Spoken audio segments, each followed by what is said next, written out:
Hare Hare. Get better. Go to sleep.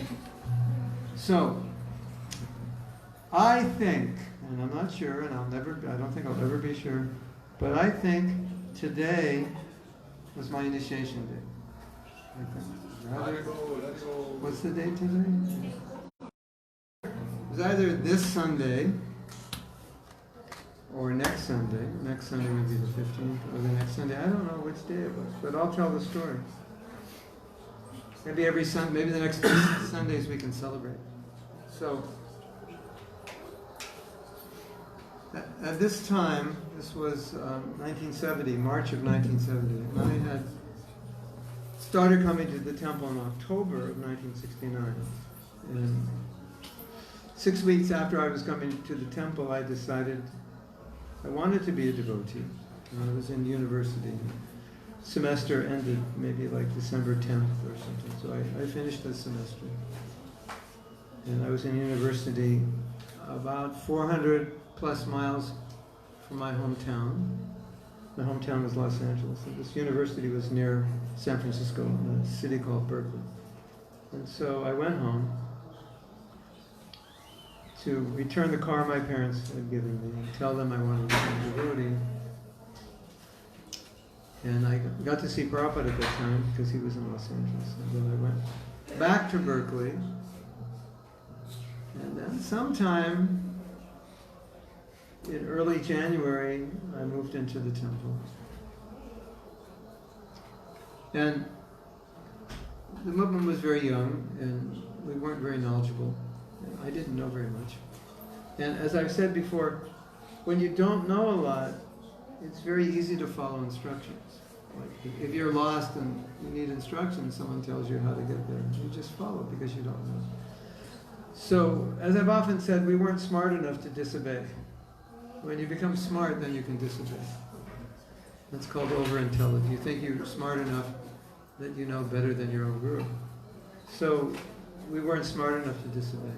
And so, we didn't know much about Krishna consciousness. We didn't know much about the movement and how things were. So our schedule was we'd have Mangal Arti. We didn't chant Guru Vastakar those days. We'd have Mangal Arti and Japa. Then around 7 o'clock we would chant Govinda, and we'd have Bhagavad Gita class every morning. There was no Bhagavatam class because nobody understood the Bhagavatam. So nobody could give a class on it. Bhagavatam for us was a book on the shelf. That's all it was. We didn't know what it was. Just a book on the shelf. And after Bhagavad Gita, we would have breakfast, and then we would clean the temple, and then we would go out on Harinam Sankirtan. And all the devotees would go, maybe one or two would stay back, and everyone would go, and we would chant, and then we'd come back for lunch. After lunch, we'd go back out. And then the evening, 3 nights a week, we go back out again. And the other, no, it was 4 nights. 3 nights we'd go back out, and Saturday we never even went back. We stayed out all day till the evening. So 4 nights a week we were out, and 3 nights a week we were back. And one of the nights was Sunday feast.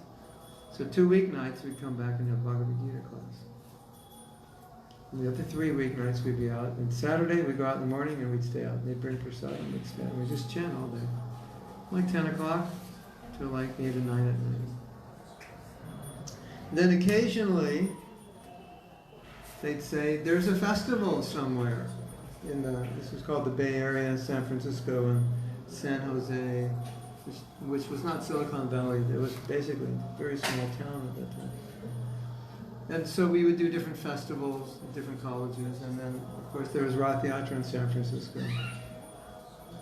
So, some days they'd say, oh, we're going to this city, we're going to do a festival, and we would just go meet the devotees from San Francisco, and we would just chant all day.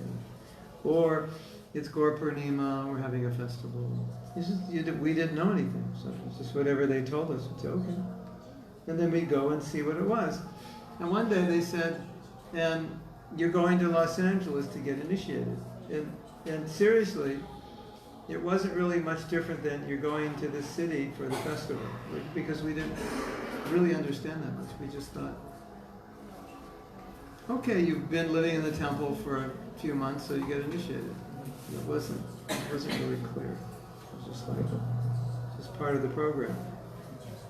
You've been a devotee for a while. Sometimes they'd send you out with another devotee, you'd open a temple. So you just, whatever was happening, you'd think, oh, okay, that's what happens. Because everything was the first time. You didn't know. Does that make sense? Whatever. Oh, we're doing this. We're going to LA to see Prabhupada. Okay. Get on the bus, we go down. So I went down. They said, you're getting initiated. Okay. Well, we understood something. But as far as understanding, we just understood that we loved Prabhupada, he was our guru, and why would you want any other guru? So yeah, get initiated, then you take your vows.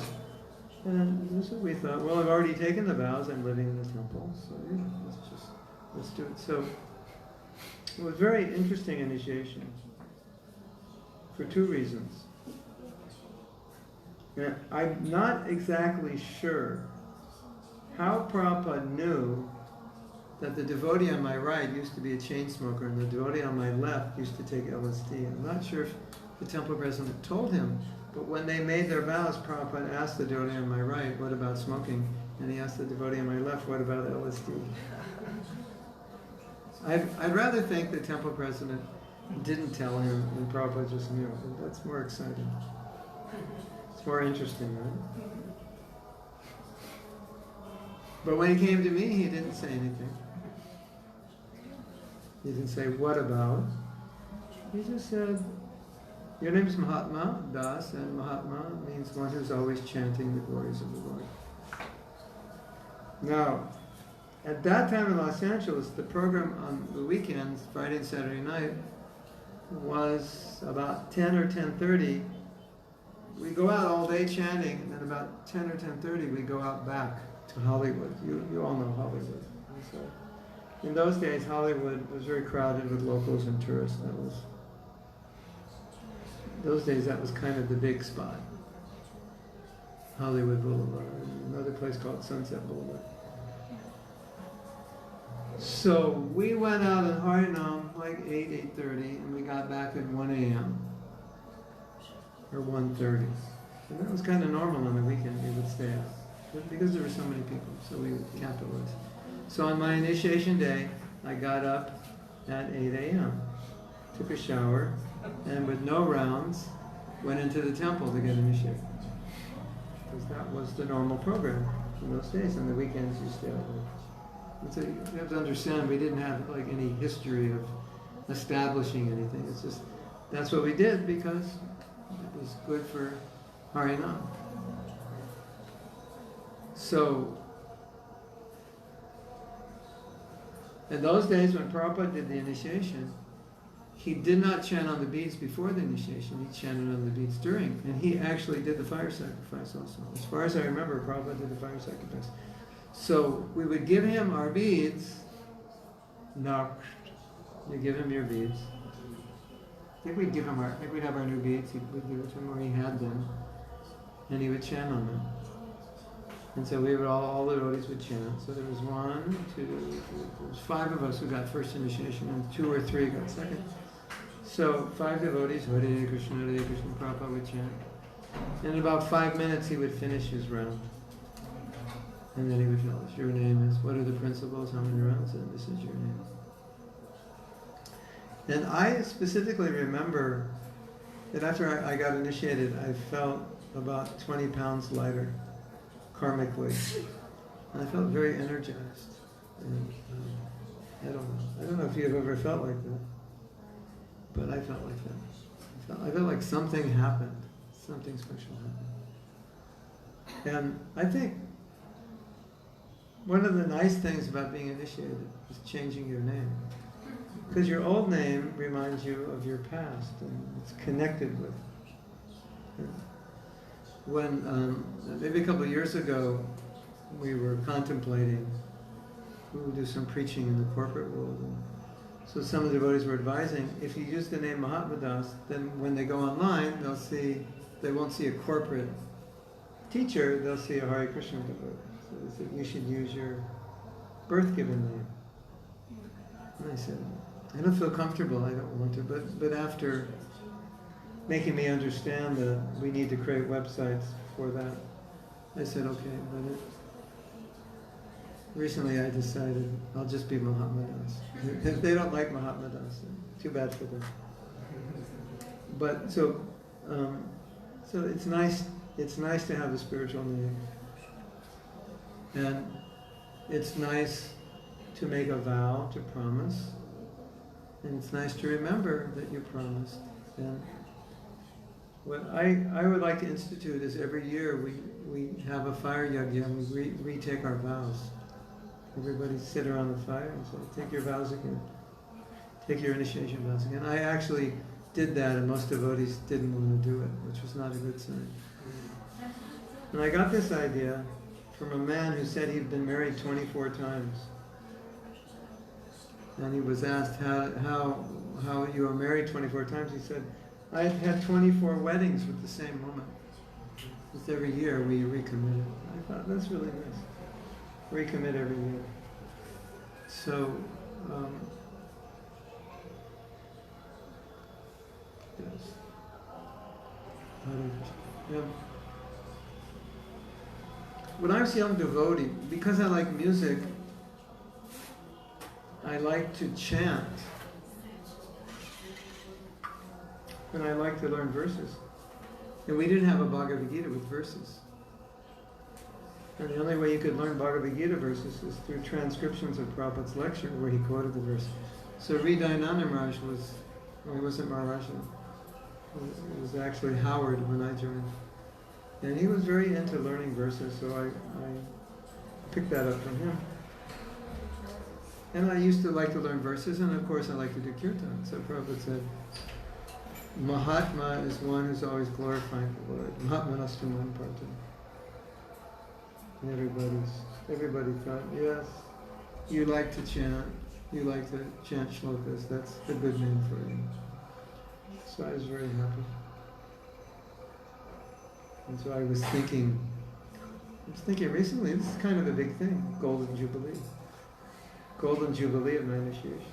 It only happens once. And unfortunately, I don't know the exact date.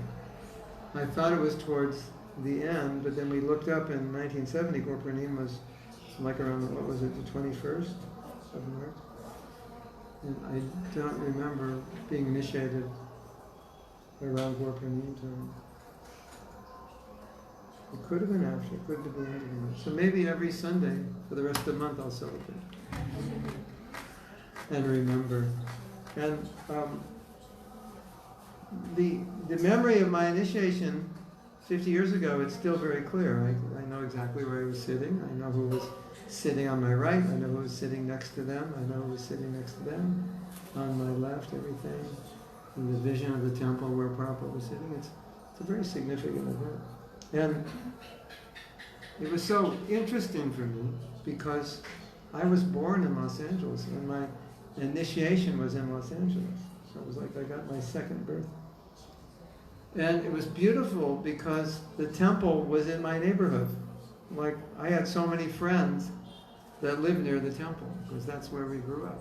So the temple was like in our neighborhood. Of all places, it was in our neighborhood. So there I am, sitting in my neighborhood, getting my second birth. That was wonderful. And then later on, 6 months later, I went back and got my third birth, second initiation, in Los Angeles. First birth, second birth, third birth. So if I ever take sannyas, of course my wife won't let me, but if I ever do, I should do it in LA. Then we'll have first, second, third, and fourth birth. Right? So when I'd like to think of my initiation, because I made a promise to Prabhupada and all the Vaishnavas and the fire in front of the deities. So it's powerful to remember that we made this promise. So I like to remember it. I like to think about that day. It's very important. Sometimes we can say that's our birthday. People might ask me, how old are you? I say 50. Why are you 50? That's when I was initiated. That's when I was really actually born. Yes. So sometimes people say, you were so fortunate, you met Prabhupada, and you were initiated by Prabhupada. And of course that's true. But there are many people who met Prabhupada and who were initiated by Prabhupada. They're not so fortunate because they didn't take advantage. And although you've only met Prabhupada through his Vani, you're more fortunate because you're actually taking up his instructions. Correct? So, and then we can try to transmit what we learn from Prabhupada, especially I like to transmit Prabhupada's mood, how he dealt with devotees, how he practically instructed devotees, how decisions he made in various situations. I think that's so important, and how we felt in Prabhupada's association.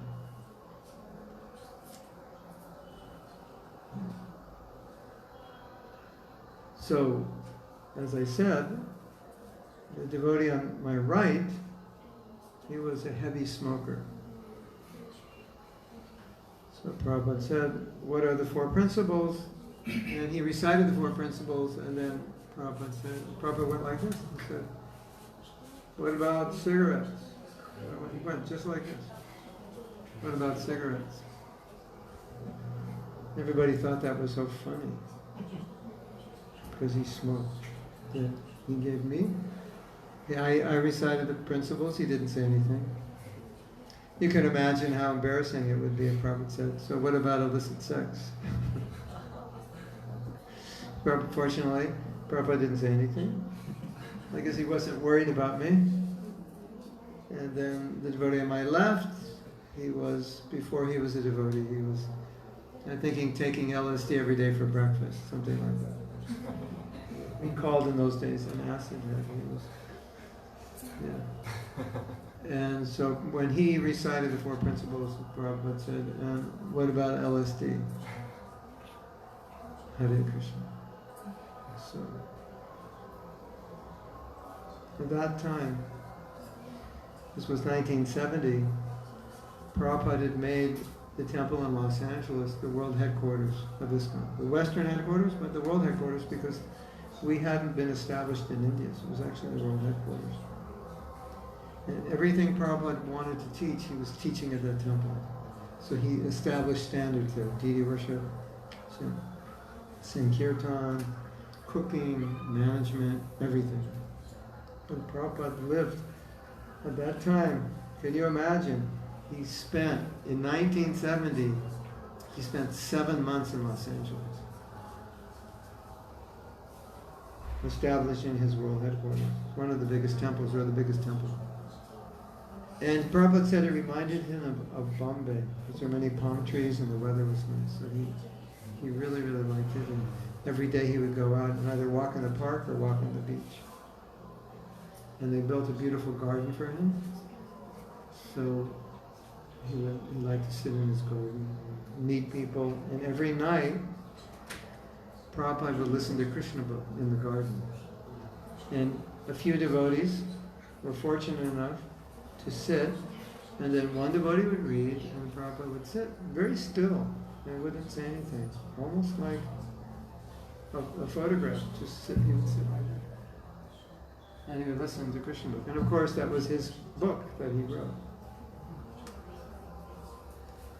And he would listen because he said, actually Krishna wrote the book. And anyway, it was Krishna's pastimes.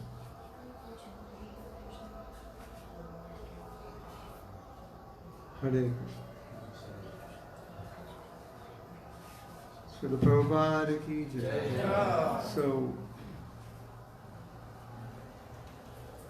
I think this is relevant to the topic we've been talking about, mercy. Because I was such a young devotee, honestly, I didn't really know what was happening, and what initiation really was. And like now, you have the disciples course, so many courses to understand what is Guru, and We didn't understand. And I think the two things we've been discussing, sincerity and mercy, really come to light in this. Because Prabhupada was willing to initiate anyone who was sincere, who understood Krishna as God, that I'm a servant of God, and wanted sincerely to be Krishna conscious, because then Prabhupada knew he could give his mercy. And if they got his mercy, they would advance.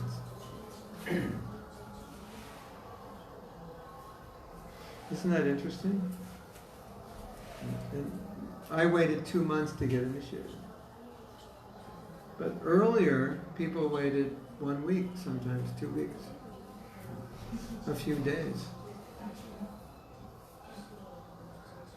And if Prabhupada felt there was a sufficient level of sincerity, he would say, okay, you could be initiated.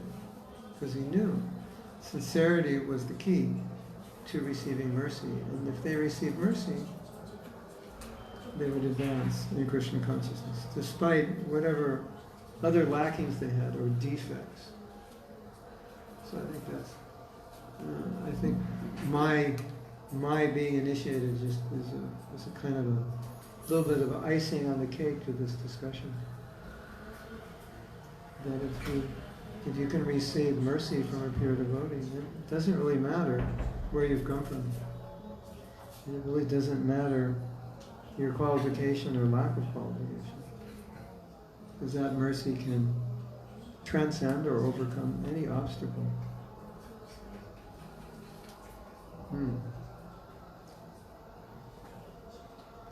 Hare Krishna.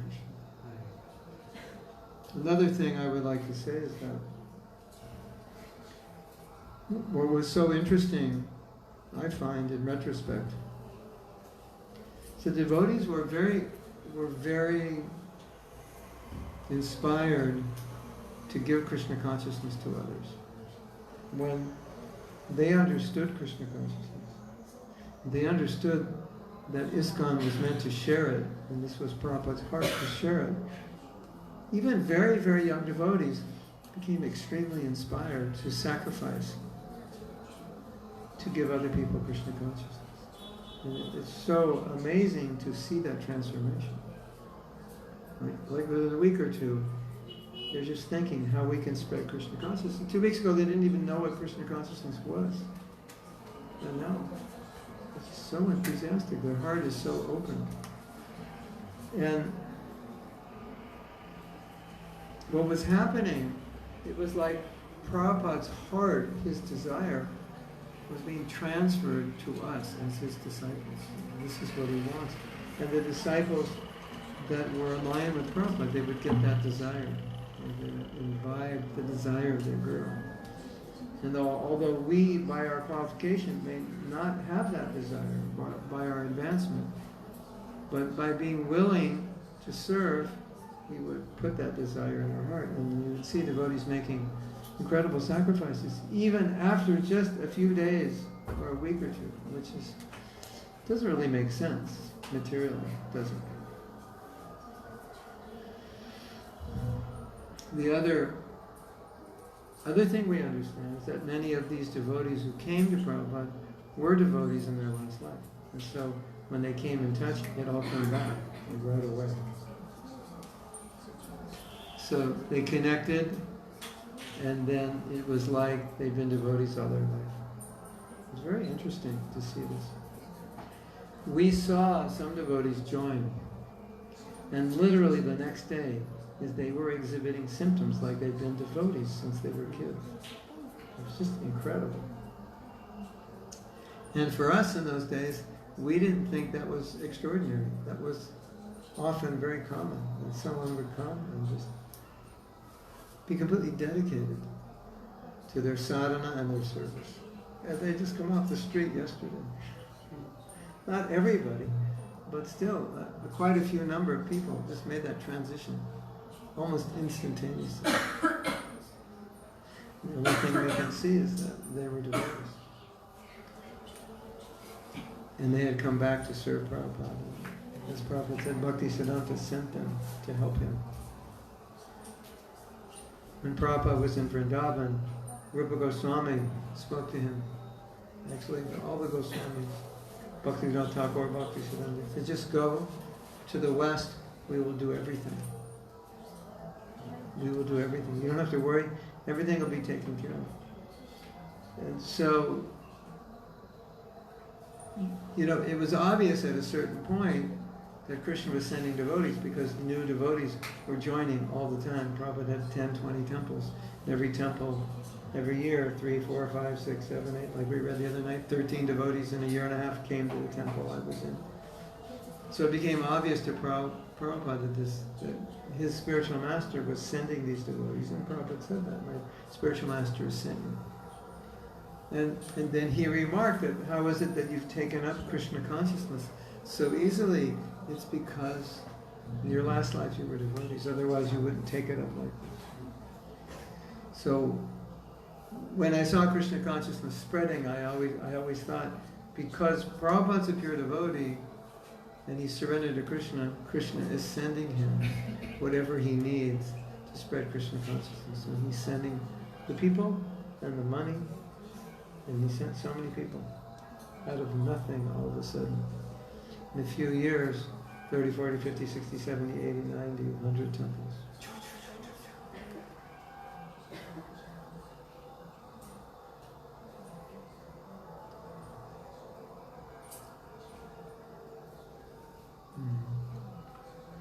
So, now, when we speak about this, then you're probably thinking, oh, I wish I was there, I'm so unfortunate. I was born too late. Well, maybe you were there. You're 30 now, which means you were born when? 1990? 88? 80? Who's 30? When were you born? 89. Yeah. So in 1989, I was in Mauritius. So maybe you were there with me, preaching, who knows. If you were my age, in 1989 you were 39. So you could have left your body when you're 39, right? It's possible. Could have been preaching. What? It could be ghosts anyway. Could have been a ghost, right? Maybe. But let's just assume you weren't. You could have, or you could have been, when I was 39, then Prabhupada had been, who knows? You could have been anywhere. Could have been Gaudiya Math, who knows? You could have met Prabhupada. But that's not important. But yes, it was special to meet Prabhupada, there's no question, a special advantage. And it was special because we could understand Prabhupada and we can share that and apply that. But none of you should feel that, oh, I'm so unfortunate I didn't meet Prabhupada, because you are meeting him. And many devotees have told me that Prabhupada has come to them in dreams. They're not his disciples. And that's very real. Prabhupada's guiding you, or you're praying to Prabhupada, you're getting guidance. You're getting close to Prabhupada by reading, or you're serving ISKCON, you're feeling that. So no one should think that they don't have that connection, that it's not available, because Krishna consciousness doesn't exist on the material platform. It's not within these 3 dimensions. I was telling last night, I think it was, or the other day, where was it? It was in a class, perhaps. Yes. We were talking, no, it was today, we were making the videos. We were talking about, wasn't it Prabhupada coming back? Wasn't it? I was saying he was coming back. And there were 2 instances we know of, in which it was reported that Prabhupada appeared to devotees when they were leaving their body. Which shows that Prabhupada's presence is not limited by the 3 dimensions of this world, and that we can communicate with him. And definitely associate with him through his books and instructions. So I think that's important for all of us. Otherwise we think, oh, I missed him. I'm so unfortunate. You're not unfortunate. You didn't miss him. He's here. He's as alive in your life as you make him alive.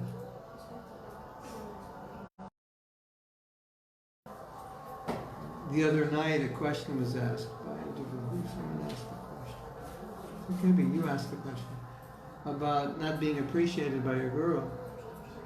And I said that so many devotees felt appreciated through the service. They felt the connection with Prabhupada through the service, even they didn't have a personal association. Which proves that Prabhupada was present in his service, and the devotees felt it very strongly. They felt so close to Prabhupada.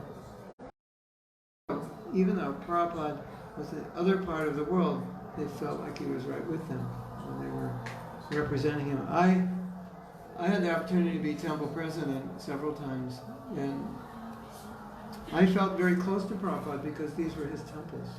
And I felt, well, I'm taking care of one of Prabhupada's temples, so I felt like it's kind of like my father's business, and I was maintaining it. So I felt very close, and not because I was a Prabhupada disciple, but because it's Prabhupada's temple. And then, during Prabhupada's time, I felt anxious or stressed as a temple president because it was very difficult for me. Situations weren't good, we had no money. There was devotees were difficult to deal with, and I was really in anxiety. And Prabhupada appeared in a dream to pacify me, and I felt very pacified after he appeared in that dream, and it made me realize that Prabhupada knew what was going on. Because he wasn't a being of three dimensions. Sometimes the Bhagavatam says that the Guru is all-pervading like the Supersoul. It's like in your heart.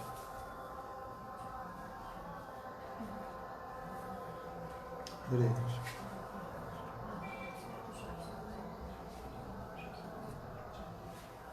What's the time?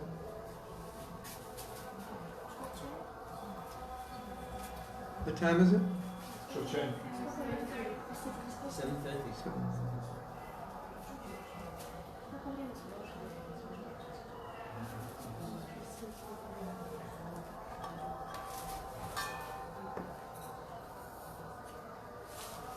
7:30.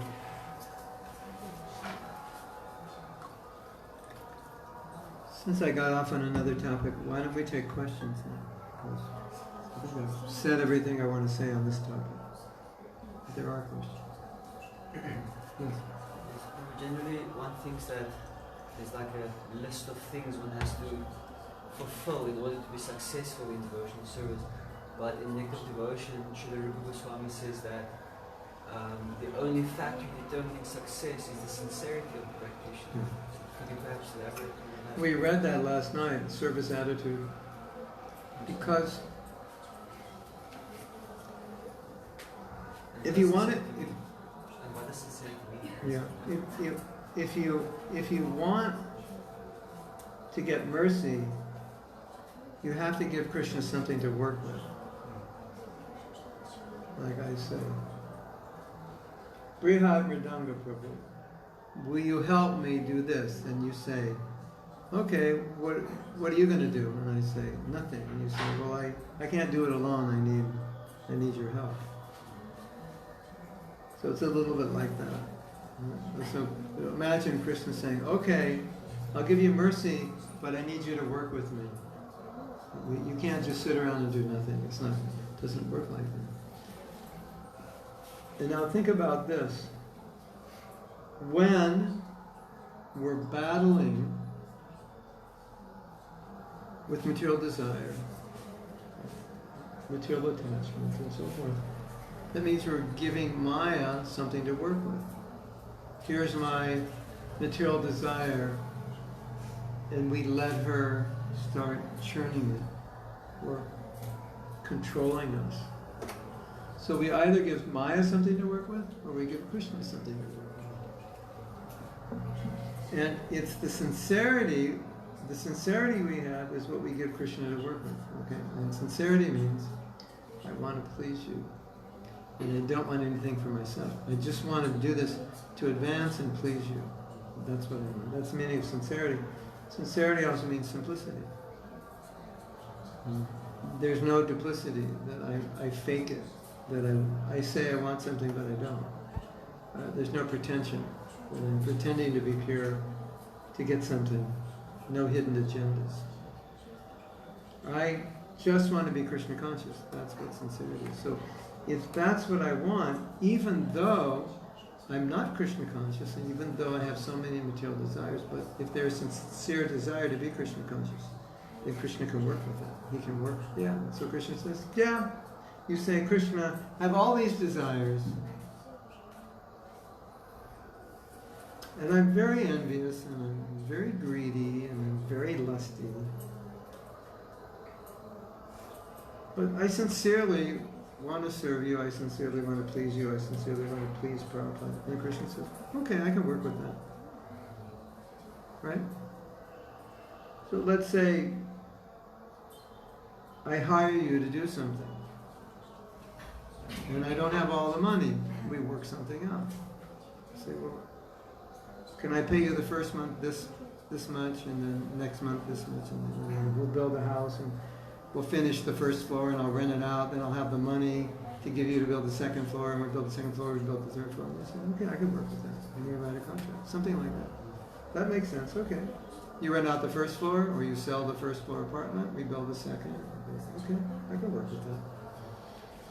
So sincerity is what Krishna can work with. That's what he's looking for. And if you have that, then you become qualified, quote unquote qualified, which seems a strange word to say qualified for mercy, because it's a paradox, but it's true. You become qualified for mercy. What does that mean?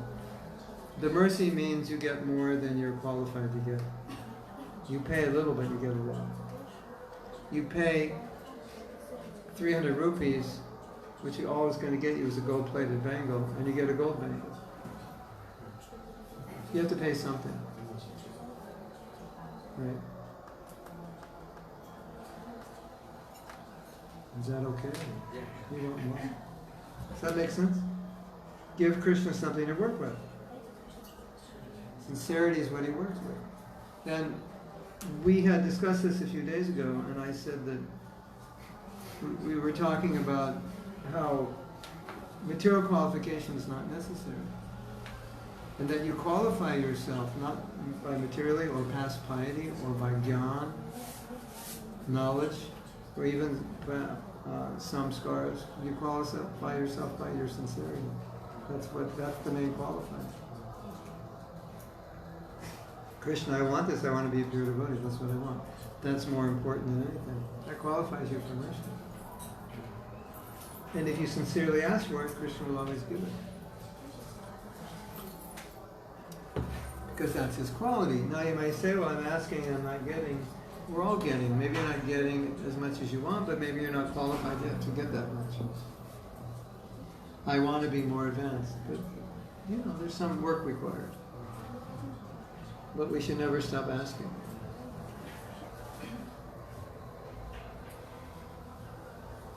One great spiritual master said something I love. He said, sincerity is invincible. And what he meant by that is sincerity is your connection with Krishna. And if you're sincere, that connection can never be broken. So sincerity is invincible. If you have that, the connection is there. Then you can say, okay, if I'm sincere, I would do A, B, C, and D, and I wouldn't do E, G, F, and H. So that's also part of it. Prove your sincerity.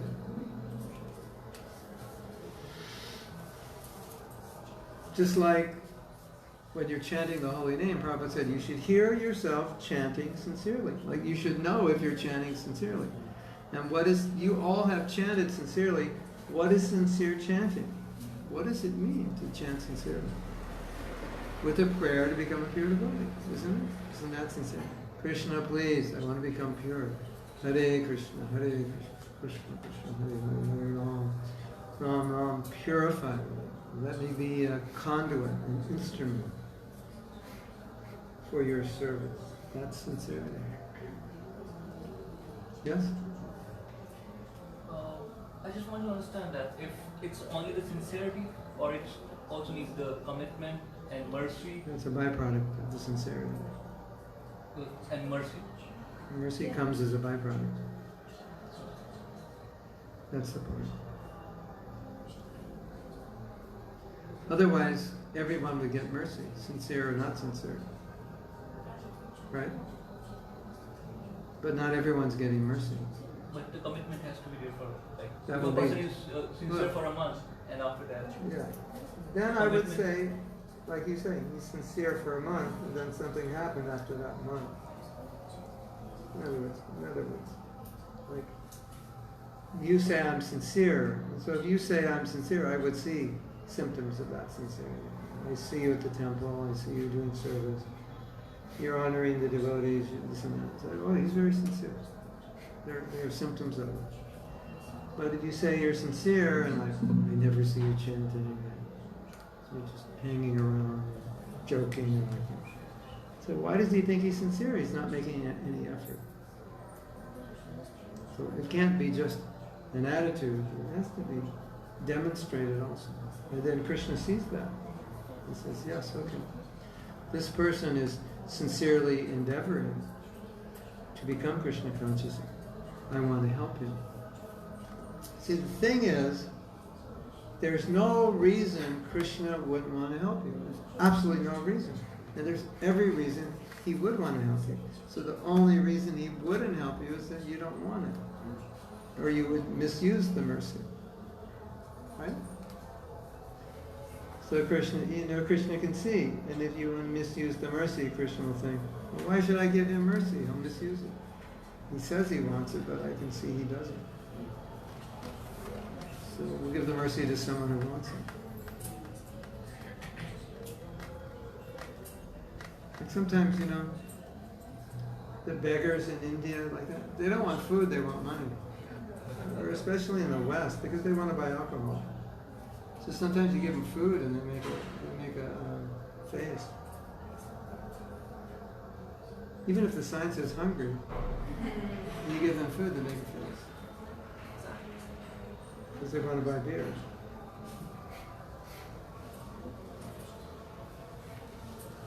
So,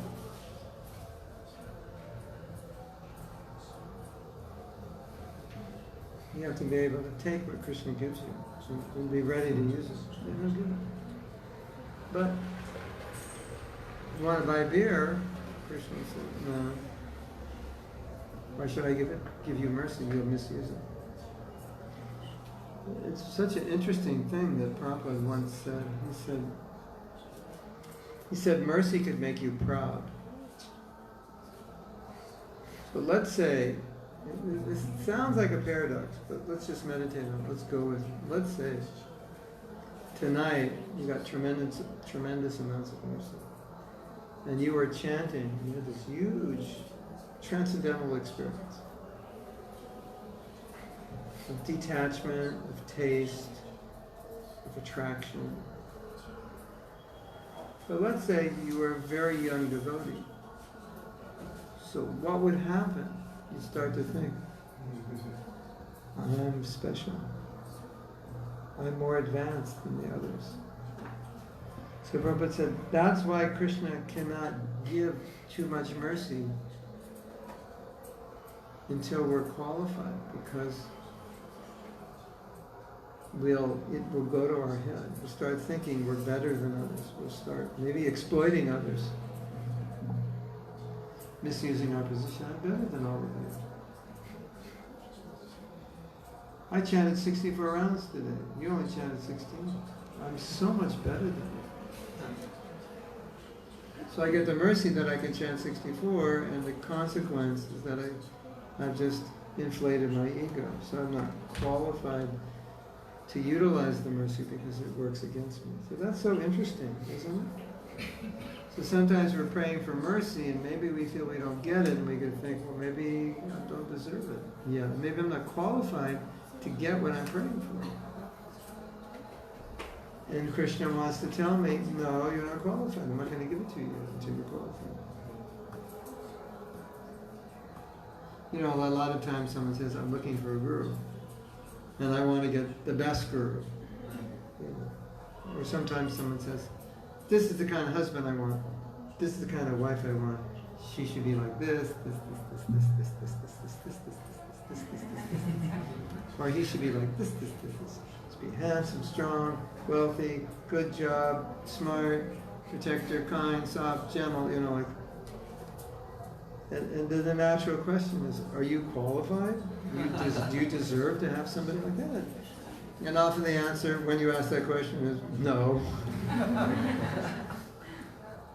So then I always say, well, why don't you first become qualified before you're so focused on, I need the qualified guru, the qualified husband. Why don't you focus on being the qualified disciple, the qualified husband or wife, the qualified servant? Right? Yes. Is that okay? Or no? I was wondering, in these 50 years, were there moments when you felt like maybe it's not my path? You wanted to go back to your parents' Go back to my parents' house? Never.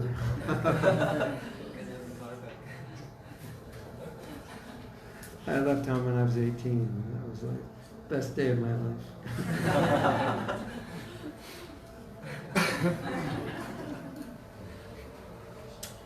But there was one time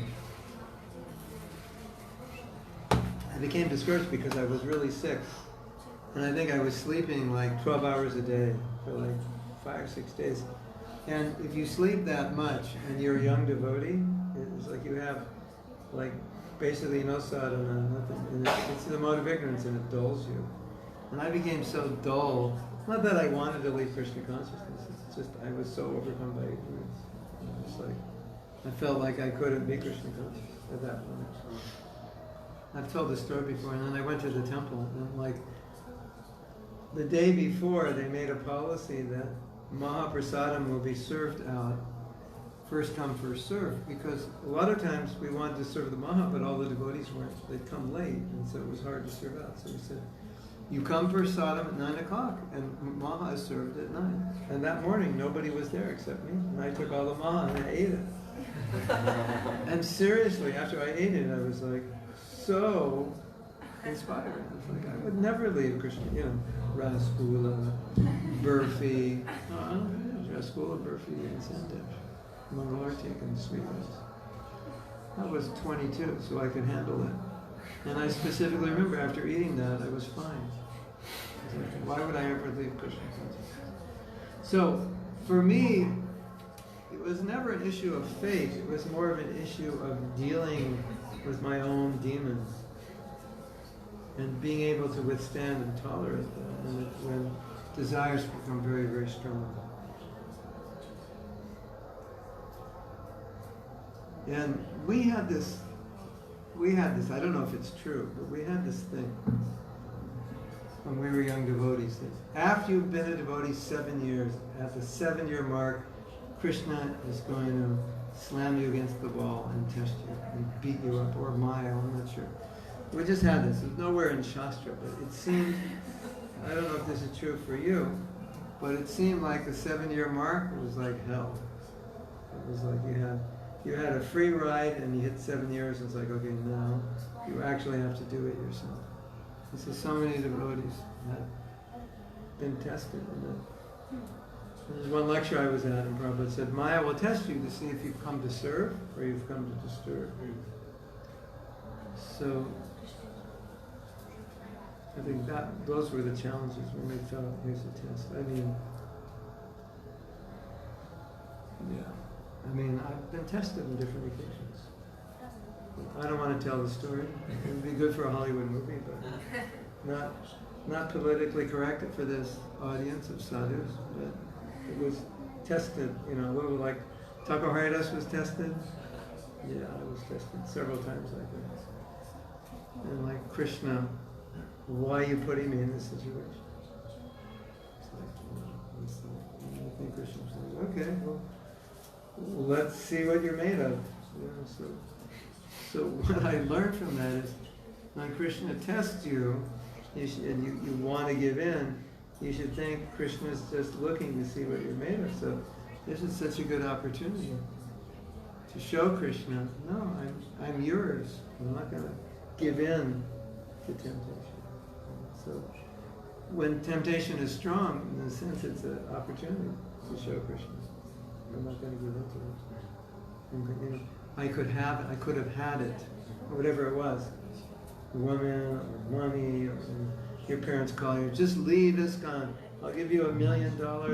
I got, the vacation house in Acapulco. It's yours. We'll send you to college, whatever you want to do. You don't have to work. All of that. That happens to some degrees. And at that point, we should think Krishna's looking. Your old girlfriend calls you up, your old boyfriend, what are you doing? I love you, I miss you, why are you doing this? And you're like, you're exhausted because you haven't got like more than 5 hours of sleep in like 3 years, You like weigh 20 pounds less than you used to, doing tapasya. And they're telling you, it's so hard what you're doing, why are you struggling with that? It must be really difficult. Why don't you come back? I miss you so much. And at that time, it's okay. This is my chance. For me to see what I'm made of, and for Krishna to see what I'm made of. And it's an opportunity. I can show Krishna. Okay. Send me. Bring it on. Send me. I don't think we should pray that way. I once prayed that way. I was so stupid. This is so funny. I have been doing japa retreats, and I felt so strong, and I said, Krishna, test me, because I feel infallible now. And like the next day, he tested me. It was like, no, don't test me. I'm not testing you. It wasn't a big test, but it was enough of a test to show me, no, you're not that strong. It was so funny. I don't want to describe what happened, but it was, for me, I could say Krishna was just joking. Puts the person to test you right in your face. You're like, oh, okay, no, please don't test me. I think I'm going to fail.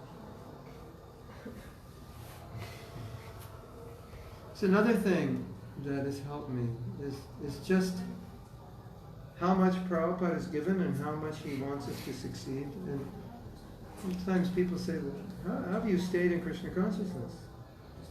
And I often think it's because Prabhupada gave so much, and he gave so much more, and he gave so much more, and he did everything so we could be successful.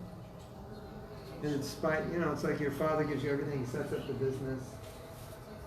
You'll be set for life, the money will come in, all you have to do is just show up for a few hours every day. You would be stupid to just say, I don't care. I'm going to go be a hippie in Goa and just like live on the beach with nothing. You would be stupid. It's kind of like that. Prabhupada's giving you Krishna in the spiritual world. And you'd just be stupid to not take advantage. So no matter how difficult it was, I'd always think, it doesn't matter. It's just like, this is what Prabhupada wants. He's given it to us. He wants me to take it. And I promised him I would take it. And another thing that I always felt was like who can I trust in this world? Like, who is that? I found a person I could trust. He's transcendental. He's not a person of this world. Why would I leave that and trust somebody else who is conditioned? Not that people don't have insight and so forth, but we're talking about a whole different thing. This is someone who Krishna is talking through. Why would I give that up? That would be insane. Right?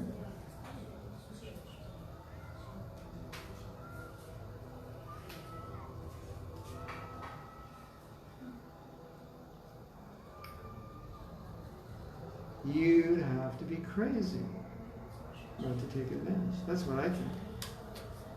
And the other thing is, I don't know if this is just me or you feel this way also, but the other thing is, for me, to imagine not being a devotee, it was like a nightmare. It was like if Mike said, you don't have to be a devotee, my first thought would be, but what do I do? And I've taken so many japa walks, I actually can't walk without chanting japa. Like, it's so weird for me just to walk without japa. I just start doing So the fortune of staying a devotee long enough is like you kind of forget how not to be a devotee. You chant when you walk, and well, what book are you going to read? And who are you going to hang out with? And what are you going to sing? Right? And I've said before, but when I was 13, probably 13, I got a guitar. All my friends had guitar. And they would show me how to play, and we'd play, and we'd have bands, and we'd write songs. It was so boring. Just the same thing.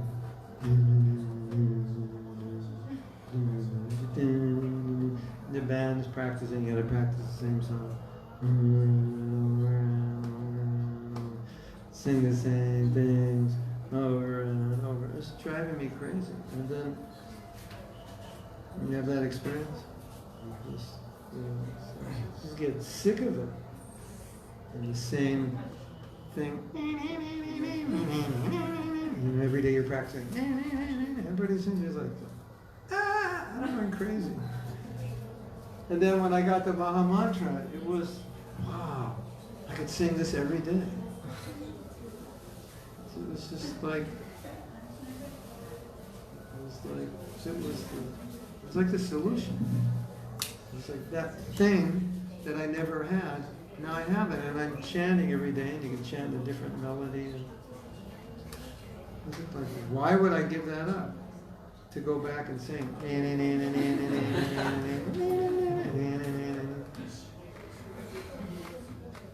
I mean, if you've ever played in a band, you're playing the same thing almost every night.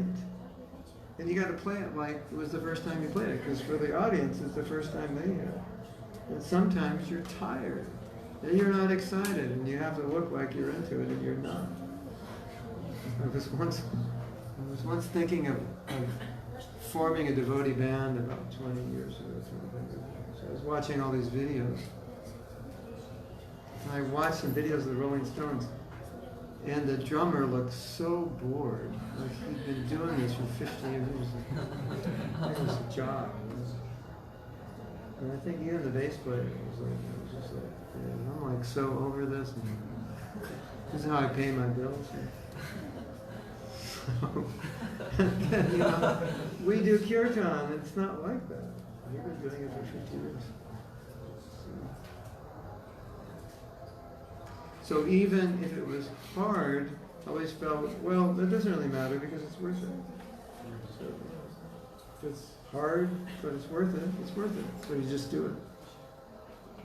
it. I don't want to die not being Krishna conscious. I don't look back on my life and think, Mahatma, you were such a fool. You could have made it in this life, but you didn't. You went off, you tried to become a movie star, you tried to open this big company and become a multi-billionaire. You were such an idiot. Why did you do that? Even if I were successful.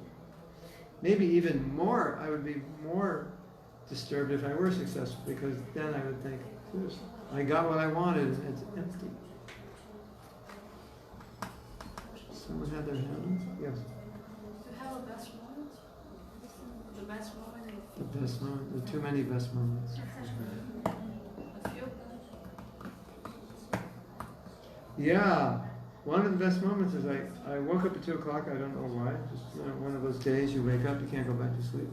And I started chanting my rounds, this is 1975, and I couldn't not hear every round. I couldn't not hear every mantra, no matter what I did. I couldn't not hear it. I was completely absorbed. Hare Krishna, Krishna. I couldn't think of anything. It was amazing. 1,728 mantras, and I heard every one completely. My mind was there. I don't know why. I can't tell you why. I wish I could remember why, because I would do it again, whatever I did. That was one highlight. Of course, getting initiated by Prabhupada and getting second initiated by Prabhupada. And every kirtan with Prabhupada is just amazing.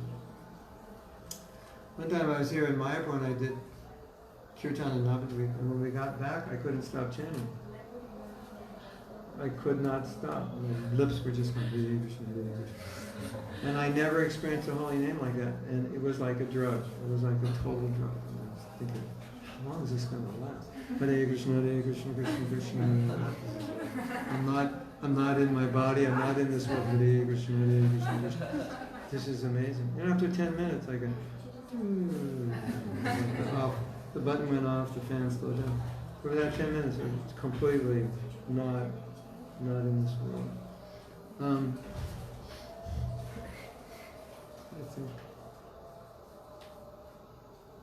don't know. For me, some of my greatest highlights were meeting someone on the street that you knew was a devotee and getting their number and calling them and staying in touch and going to their home and preaching and then one day getting all their stuff and driving back to the temple.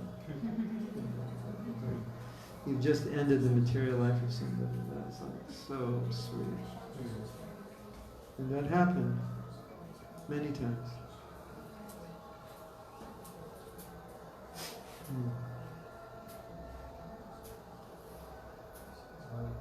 But I think there's a certain highlight. It repeats itself in different ways. Whereas I'm in a situation and there's no solution. I don't know how we're going to get out of this situation. It's like, what did I say? What's that? The last hour, the nth hour? What's the expression? The 10th hour? The 11th hour. Like the 11th hour. You know that expression? The 11th hour? Means you have to come up with a solution and you're at this point. Or if you don't have a solution, there's going to be disaster. You're in the 11th hour. It has to happen. And I had so many 11th hours experiences. And Krishna in the 11th hour, in the last second of the 11th hour. I go, here, problem solved. And I go, Krishna, thank you. I have faith, but when you wait till the 11th hour, it puts me in a lot of anxiety. But you wait till like the 10th hour, that would be easier. But so many situations like that where I couldn't resolve it, and then Krishna would resolve it. There's so many experiences like that all the time. And then when you have those experiences, yes, Krishna's real, he's in your heart, he knows what's going on, he takes care of you. And that's kind of been a constant theme in my life.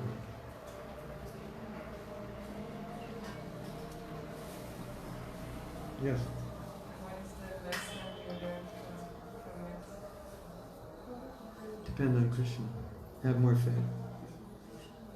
And the more faith you have, the more he helps. The less faith you have, the less he helps. My realization is, if you don't have a lot of faith, that Krishna says, okay, you don't need me. But when you say, Krishna, I need you, he says, okay, I'll help you. Draupadi, Krishna help, but she's holding on to her sari. And then when she lets go, then Krishna helps. Oh, you're holding on to your sari, why do you need me? You're trying to fight them off.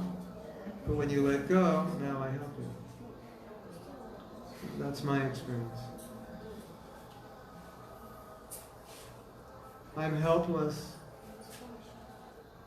I don't know how to solve this problem. I don't know how to get out of the situation. I don't even know how to be Krishna conscious, get out of the material world. But I have faith Krishna will give intelligence, give strength. He'll do what I need. He'll send what I need. And then he sends it.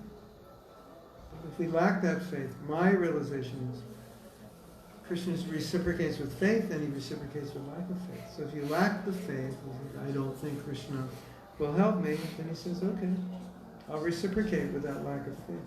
I won't help you. That's what you think. That's where your faith is. That I won't help you, so I'll just reciprocate with that. That's my experience. What time is it? 8:05. What? 8:05. 8:05. I think it's time for prasadam. Yes? Anything else? Yes. Last question. I'm not initiated yet, so I'm very interested how spiritual master chooses the name. So far as I know, He asked his wife. as far as I know, in this court, Guru they look at the first name, the first letter of your name, and actually choose the name started with the same letter. Did Prabhupada do the same thing, or he looked at the features and the nature of the Generally, he used the first letter, not always. and why so? I would say Krishna inspires, the spiritual master. But the main principle is that when you get one of the processes, there's 5, it's called Pancha Samskara, 5 things that happen when you get initiated. In first initiation, 3 things happen. You get your name changed as one of them. It's one of the processes. So a name of Krishna or Krishna's devotee, that's the requirement. So different spiritual masters may choose differently. I try to see either the qualities of the devotee or the attraction of the devotee, or sometimes they tell me, I'm very attracted to this or that. Can I have the name of Radharani? I'm very attracted to Radharani. Okay, I'll give you a name of Radharani. They have a certain quality, and I don't think there's any absolute standard. The main principle is when you get initiated, you get a name to remind you of Krishna or Krishna's devotee, and to identify, to purify your identification from the body to that I'm servant. Right? She was Rakafet, now she's Rati Kelly. Different. Right? What does Rakafet mean? Does it mean anything? Name of the flower. Name of a flower. Then she has the name of a gopi.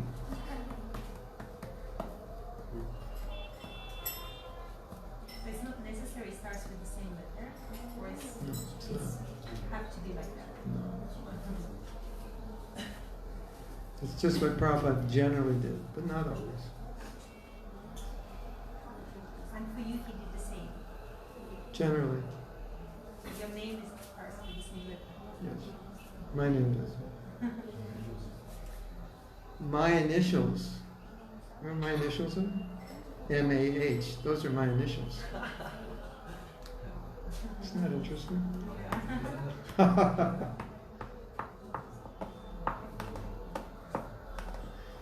In further answer to your question, I would say also we should all feel very fortunate. Out of 8 billion people on the planet, how many are devotees? Maybe 1 million. So, if you always feel fortunate, you'll do better in Krishna consciousness. So, how have you stayed a devotee all these years? I'm so fortunate to be a devotee, why would I leave? But if I forget that I'm fortunate, then I may leave and think I'll be more fortunate if I'm not a devotee. But I could be an actress, I could be a model, I could be a newscaster, have my own news show, I could. Borijan's wife was in a movie with Mick Jagger. She was an actress. Did you know that? Yeah. So she met the devotees in Los Angeles. I guess she was doing the movie there. So she was on her way up. And when she became a devotee, Prabhupada said, Krishna saved you. Rather than saying, well, I had a career, and you could have made it, and I know it's hard being a devotee. And, you could have been very famous and wealthy. He said, Krishna saved you. Isn't that interesting? Who would say that? You have this rising career in Hollywood, and you give it up to live in the temple. In those days, sleep on the floor, and you were saved. That's what Prabhupada said, Krishna saved you. So you can all think, what did Krishna save me from? If I wasn't a devotee, what would I be doing to save me from? Or what would you be trying to be?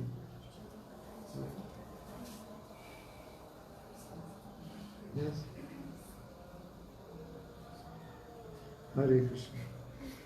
Srila Prabhupada ki jai. So, tomorrow, there's a program that I'm going to at Rasa Amrita Kundra. the Samrita Kunja. 10 o'clock there's initiation, it's supposed to, and then I'm supposed to start at 1 o'clock with kirtan in class, and then there'll be 2 other devotees doing kirtan in class, and there'll be at 4 o'clock some cultural program, which I'm not sure what it is, drama, dance,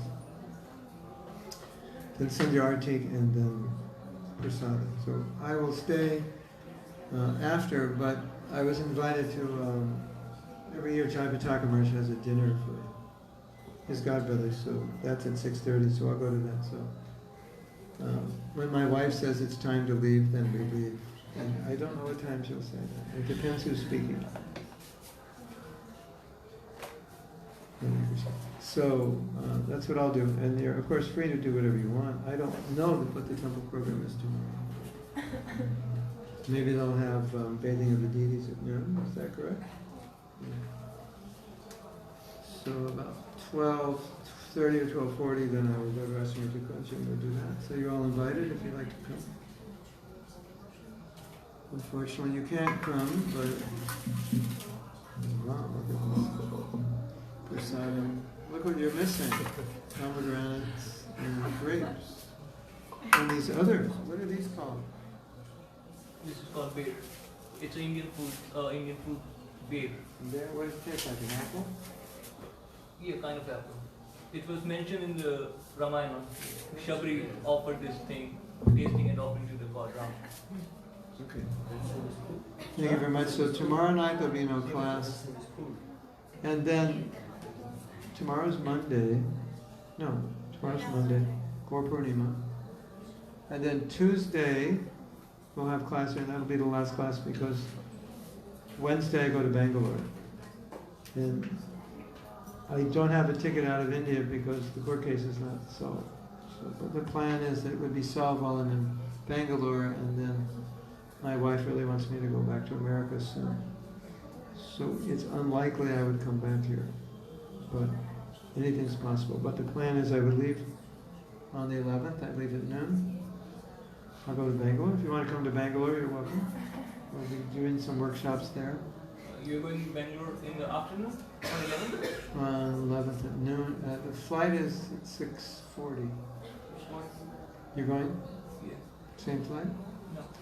I haven't booked the flight, but I was looking today for the flight for Bangalore.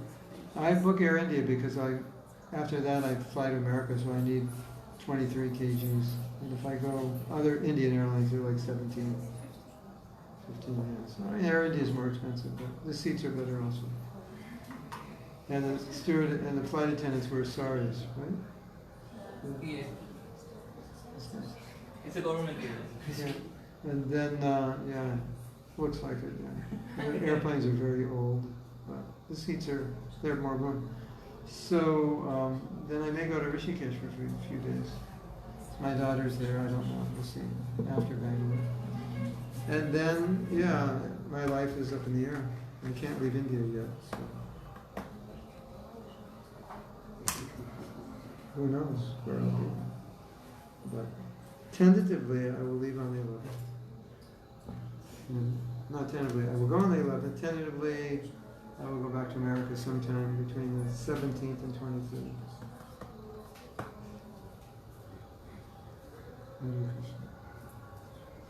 Srila Prabhupada ki.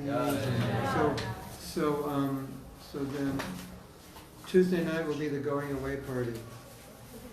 So why don't we have a party? Why don't you all cook something and bring it, and then we can have a feast? What do you think? If you could coordinate, someone cook rice, someone cook subjis, and we can have a nice long kirtan and like that. And we can all cry and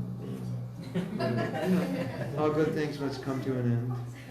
And I try to come here and spend as much time with you as I possibly could, but it always has a downside, is that it has to end.